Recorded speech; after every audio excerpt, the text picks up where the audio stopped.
Are you smothering your partner? If you are, your partner might be saying something like, I just want to spend more time alone, or I want to do something separately.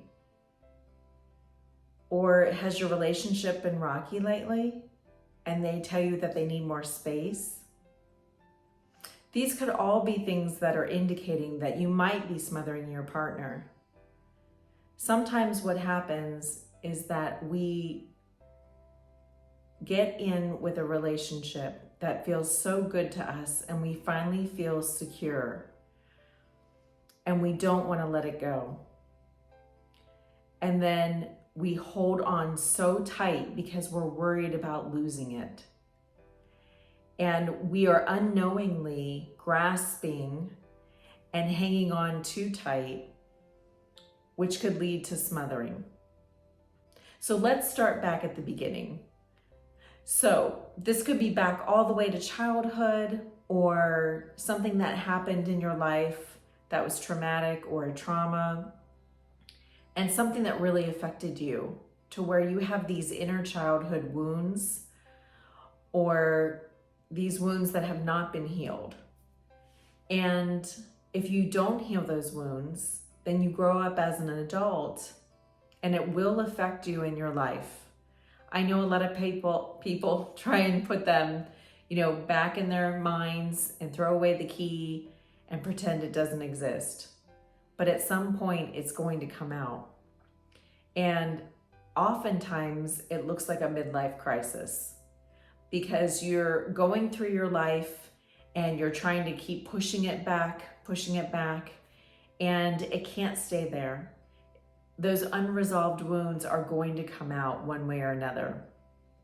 They could be expressed as rage, sadness, insecurity. And so what happens is that you don't feel well, you don't feel worthy. And then it expresses out onto other people. You project onto other people. And so you want to have control in your life because you don't feel like you're having any control inside yourself. And you take it out on other people or project onto others. So that could mean that you're more controlling. You're trying to control the external factors because you feel turmoil on the inside or insecure or not worthy. You could be abusive.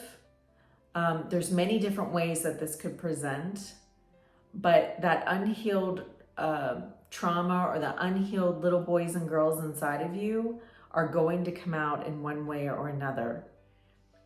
And so when you control other people, you're going to be smothering them.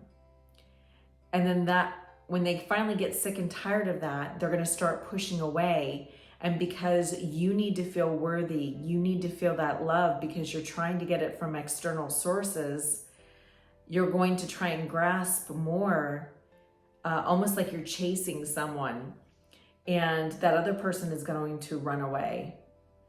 And it's going to be like a cat and mouse game, and it's not going to feel good for either person. So these are all signs and symptoms that you could be smothering your partner. So this can also be expressed as people being demanding as well.